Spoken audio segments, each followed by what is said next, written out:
Hello everyone, welcome back to another Train Sim World 3 video. This is going to be my initial thoughts on New York Penn to Trenton. So I've played the game for about an hour so far, only using the ALP 46, but I feel like that's enough time to give like my initial impressions of the route. This is going to be a real quick video. I'm going to just be going over some of the things I saw that I liked and didn't like. I play this game mostly for fun. I'm not an expert, especially not in the Northeast Corridor. I try to play as realistically as possible, but I understand at the end of the day, it's a simulator, right? Like, it's not going to be all the same. If something's a little bit off, that's fine. But at the end of the day, I am paying $40 for an add-on, so it should be as good as possible. And I'm going to have another video about the sellout. This is just going to be about New York to Trenton. And I'll just say right off the bat that I've been looking forward to this route since it was put on the roadmap, I believe in like September. That was before it even had a name. So I do have a somewhat strong amount of passion for this to be as good as it can be. And I do have a lot to say about that. This is going to seem like a mostly negative video just because I focused on some of the issues I saw quite a bit, because I already knew what I was going to like about the route coming into it, and that's what we're going to get into here in just a second. But like I said, I've only done the ALP 46 tutorial, and then I went from New York Penn to Trenton in a service. So those are the only things I've done. I didn't do any other locos or anything like that. So starting off with some pros, the scenery is extremely good. It makes things seem busy almost. I know that might sound kind of weird, but it's really great scenery, probably some of the best I've seen in Train Sim World ever. I know that's very debatable because there is some good stuff in between the not so good stuff, but I was a huge fan of the scenery. It's probably my favorite at the moment that's come out like in this era, I'd say. Locos are modeled extremely well. There's a nice variety of them as well. Sounds on the ALP 46 are extremely good. I believe they're good on the other locomotives too, but I can't speak for that since I've only used the ALP 46. Stations look great, specifically Newark Airport, Trenton, and Penn Station, although Penn Station could have been a little bit busier, which is something I'll get into in a little bit later. I know that wasn't too much positives, but we're going to get into some of the issues now. By far the biggest issue is the timetable. So there's a very small timetable, not enough services on there, which makes the route seem like a complete ghost town, almost like a liminal space. It's so empty. It reminds me of like the big city map from Gmod. It's not good, all right? And the big problem is, it kind of emphasizes this, is there's 4 tracks on the main part of the route.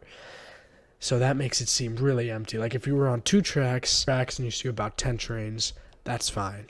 That's not bad. But when there's 4 tracks, all right, and you only see about 10 trains in an hour-long service, that's not great, and it really does seem pretty empty. So that's by far the biggest problem I have with this route. I'm totally disappointed with that.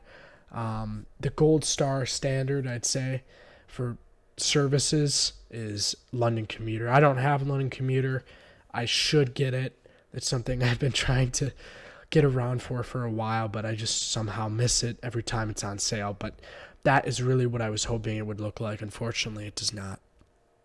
Next issue I'm going to talk about is a lighting issue, which this is more of a personal thing, I think. But just, I feel like the marker lights on some of the cars look more white than red. And I think that depends on like the sunlight, but that's not right. And I know this is the case with some other routes, but it just kind of bugs me. So that's just a little personal thing, not a big deal. During the route introduction, not the loco introduction, I had some issues. Pantograph was down on the ALP 46. I know that's an issue that was certainly emphasized in the stream yesterday. The chat was calling it out, and Matt had to comment on it. So hopefully, I know they can fix these things. I know they can fix all these things. It's just a matter of if they're going to be productive and all that stuff and get around to doing it, which I really hope they do, because I mean, I want this route to be good. I wouldn't say it's good yet, but I want it to be good so bad. So that's something they definitely need to do. And that's an easy fix, just making sure the pantographs are up. That's not hard at all. Marker lights were off on some of the cars. They were not on at all. Like I said, another easy fix there. And then in the introduction, the carriage lighting was off. And Penn Station is very dark, so that's a big issue when the lighting is off. So it's just like that's during the intro. Like this is the people's introduction to the route, and you're going to have a pantograph down, the lights on the carriage are going to be off, and you're going to go by a train with no marker lights. Like that's pretty poor. Just lazy all around. Like I don't know who's beta testing this stuff, but I think they need some new beta testers because the issues that these things get released with is just pathetic. A pretty significant graphic issue I had was on the bridge between Secaucus and Newark Penn.